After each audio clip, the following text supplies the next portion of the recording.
सभी को जय श्री राधे, जय श्री श्याम, जय श्री राधा वल्लभ। आज हम ब्रजमंडल का भ्रमण करते हुए उस स्थान पे आ चुके हैं जहाँ पे सर्वप्रथम बार श्रीमद् भागवत जी की कथा हुई थी।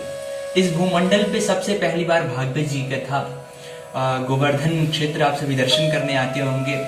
तो गोवर्धन की विशेष महिमा की पूर्णिमा पे विशेष यहाँ परिक्रमा देते हैं।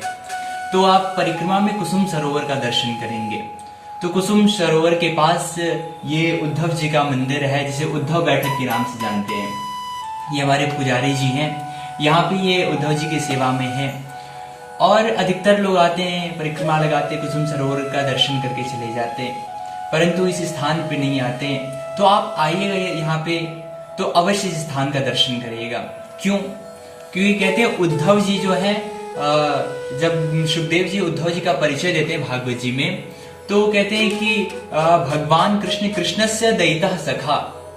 उनके लिए कहते हैं कि बृहस्पति जी के वो शिष्य हैं और नाना प्रकार की उनकी प्रशंसा करते हैं, लेकिन जो सबसे विशेष उनके लिए संबोधन प्रयोग करते हैं, कृष्णस्य दयितः सखा, भगवान कृष्ण के सबसे प्रिय सखा जो हैं। और उद्धव जी की एक विशेष बात आपको हम बताएं कि उद्धव जी जब तक भूमंडल पे रहे ठाकुर जी के साथ, तो उद्धव जी जो वस्त्र धारण करते वो सभी वस्त्र ठाकुर जी की प्रसादी होती थी। क्योंकि ठाकुर जी एक वस्त्र जो अपने शरीर में धारण कर लें, दोबारा उसे धारण नहीं करते, तो फिर उस वस्त्र को ठाकुर जी कृपा करके उद्धव जी को दे देते हैं। तो उद्धव जी उसी वस्त्र को धारण करते, उसी माला को धारण करते, उसी मुकुट को धारण करते, अर्थात वो सब कुछ ठाकुर जी की प्रसादी ग्रहण करते हैं। तो आप समझ सकते हैं वो कितने ठाकुर जी के अंतरंग सखा होंगे। और जो अंतरंग ठाकुर जी को सबसे अंतरंग वस्तु है, यानी भक्ति ठाकुर जी की, वृंदावन रस। तो ये ब्रज रस, वृंदावन रस प्राप्ति की यदि इच्छा है, भगवत भक्ति की इच्छा है, भगवत प्राप्ति की इच्छा है, तो मुझे नहीं लगता कि उद्धव जी से बढ़कर कोई ये देने वाला होगा। तो आप यहाँ पे आए, दर्शन अवश्य करें। तो आइए थोड़ी देर में हम श्रवण करते हैं संक्षेप में ही कि क्या है यहाँ की कथा, ये यहाँ पे कैसे पहली बार कथा हुई।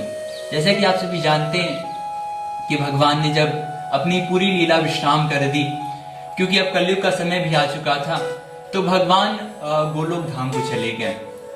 8 पट रानियां जो थी वो तो भगवान के साथ चली गई, परंतु जो 16,100 रानियां थी वो अर्जुन के साथ हस्तिनापुर आई। उन्हें बड़ा दुख हो रहा था, तो ब्रजमंडल में वो आई। ब्रजमंडल में शांडिल्य ऋषि के कहने पर वो यमुना जी के पास गई। यमुना जी ने कहा कि आपके हृदय का जो दुख है, वो उस दुख का नाश तभी होगा जब आप कथा का आश्रय लेंगे। तो बोले हमें कथा सुनाएगा कौन? बोले आपको कथा उद्धव जी सुनाएंगे। बोले उद्धव जी तो बद्रिकाश्रम चले गए।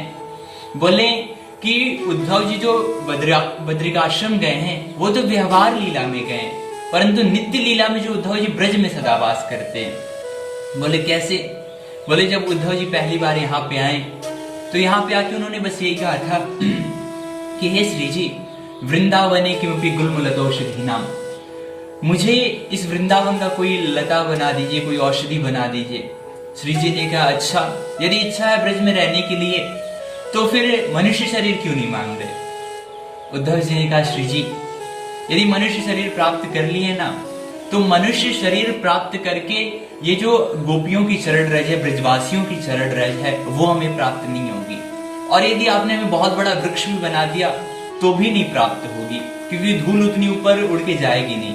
परंतु मैं कोई लता रहूंगा, औषधि रहूंगा, छोटे छोटे पौधे रहूंगा, तो वो चरण रज उनके जो चरणों से उठेगी वो मेरे सिर पे पड़ेगी। तो उद्धव जी का ऐसा भाव था। यमुना जी ने कहा आप जाइए, नाम संकीर्तन करिए। गोवर्धन से थोड़ी सी दूरी पे वृंदावन में कुसुम सरोवर जो है उसके पास आप उद्धव जी का संकीर्तन करिए, नाम संकीर्तन करिए। नाम संकीर्तन सुन के उद्धव जी लताओं में से प्रकट हो जाएंगे। क्योंकि कहते हैं ना कि भगवान के जो भक्त होते हैं वो नाम संकीर्तन होता है तो वो रह नहीं पाते हैं। तो 16,100 रानियां यहाँ पे आई हैं और आके नाम संकीर्तन किया। नाम संकीर्तन से प्रसन्न होकर उद्धव जी प्रकट हुए हैं। उद्धव जी ने कहा कलयुग अब आ चुका है। तो परीक्षित जी भी वहीं पर विराजमान थे, और जो भगवान के पौत्र अनिरुद्ध जी हैं उनके पुत्र वज्रनाभ जी वो भी विराजमान थे। उद्धव जी ने आदेश दिया कि परीक्षित जी आप जाइए और दिग्विजय करिए, कलयुग को रोकिए। तो परीक्षित जी दिग्विजय के लिए निकल दिए। परीक्षित जी ने कहा जब मैं चला जाऊंगा तो मुझे कथा कैसे प्राप्त होगी? बोले चिंता मत करिए, साक्षात ठाकुर जी के जो लीलाक्षुक हैं वो आपको कथा सुनाएंगे। तो परीक्षित जी दिग्विजय के लिए चले गए। यहाँ पे एक दिव्य कथाएं हुई हैं, रानियों ने दिव्य कथा सुनी है जिससे उनके हृदय का संताप मिटा है, और फिर इसके बाद ठाकुर जी ने उन्हें दर्शन प्रदान किया है। तो ऐसी ही यहाँ की कथा। आइए अब यहाँ इस प्राचीन स्थली के विषय में महाराज जी से कुछ जानकारी लेते हैं, वो कुछ बताएंगे यहाँ की कुछ लीलाएं। महाराज जी आप बताइए। जैसा कि आपने अभी उद्धव जी का वृत्तांत बताया, तो ये भूमि कृष्ण भगवान की तो गाय चराने की भूमि के नाम से जानी जाती है, और राधा रानी जी का यहाँ पर बगीचा था। तो यहाँ पर दिन नित्य प्रति राधा और कृष्ण दोनों आया करते थे और नाना भांति की लीलाएं करते थे। जैसे कि एक लीला थी यहाँ फूल तोड़ने में। भगवान श्री कृष्ण यहाँ पर एक ग्वारिया का रूप बना करके आ गए अचानक, और राधा रानी फूल तोड़ रही थी। उनको जोर से उन्होंने चिल्लाया, अरे तुम कौन हो रही, फूल बात तोड़ा ना। तो राधा रानी जी डर गई, वो फूल जमीन पे गिर गए। तो एक उनकी जो सखियाँ थी, यहाँ पर एक सखीत्रा नाम का गांव है। जब राधा रानी जी बरसाने थे आती थी तो सखियाँ उनके सत्कार के लिए यहाँ पर आ जाती थी और साथ साथ रहती थी। उसी समय पर जब उन्होंने ये कहा कि तुम कौन हो रही फूल तोड़नहारी, जमीन पर फूल गिर गए। एक सखी ने बंसी देख ली, तो उन्होंने कहा राधा रानी डरने की जरूरत नहीं है, ये तो कन्हैया है। तो उन दोनों का यहाँ मिलन हुआ। वो जो फूल जमीन पर गिर गए थे, तो बोले आपने तोड़े, आपके हाथ से इनका भाग्य धूमिल हो रहा है जमीन पर गिर करके, मैं इनको लेकर के और यमुना जी में शुद्ध करके लाता हूँ। बोले बहुत देर हो जाएगी, मेरी माँ मुझे डांटेगी, तो क्या करें। अच्छा ठीक है। तीर्थ यमुना जी का और सभी तीर्थों का आह्वान किया, कुसुम सरोवर तैयार हो गई। वहाँ उन पुष्पों को तोड़ करके जो थे वहाँ पर साफ करके राधा रानी जी का श्रृंगार किया था। यहाँ पर राधा रानी जी का श्रृंगार हुआ। एक लीला छोटी सी हास्य की है कि राधा रानी जी फूल तोड़ रही थी, तो अनेक प्रकार के वृक्ष थे यहाँ, चंपा, जूही, चमेली, ऐसे करके वृक्ष थे। तो एक वृक्ष कदम का भी था, तो कदम का फूल तोड़ रही थी। भगवान उस पर एक डाली पर चढ़ के नीचे झुका दी। डाली ताकतवर थी, राधा रानी जी एक हाथ से डाली पकड़ी हुई थी और फूल तोड़ रही थी।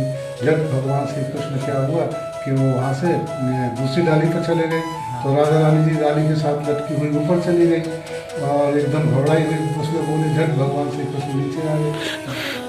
तो उनको झट गोदी में उतार करके, आपको पहले ही बोला था ये तो वन देवता के वृक्ष हैं, अब तो पहले भी आपने नहीं माना, तोड़ते थे और अब कभी तुमको दंड दे दिया। फिर हास्य परिहास में यहाँ पर राधा रानी और भगवान लीला करते थे। यहाँ पर ये नीचे राधा कृष्ण के जो प्रतिमाएं हैं, ये महाराज के प्रतीक हैं। राधा रानी जी सीधे हाथ की तरफ नहीं होती थी, बाएं हाथ की तरफ होती थी, यहाँ सीधे हाथ की तरफ है। ये नृत्य करते हुए राधा रानी जी इस दिशा में आ गई। ये क्या है कि ये सब जो यहाँ से लेकर के और चंद्र सरोवर तक ये महाराज की भूमि थी। यहीं भगवान रास करते करते अदृश्य भी हुए। तो इस प्रकार की लीला है। बोलो उद्धव जी महाराज की जय, वृंदावन बिहारी लाल।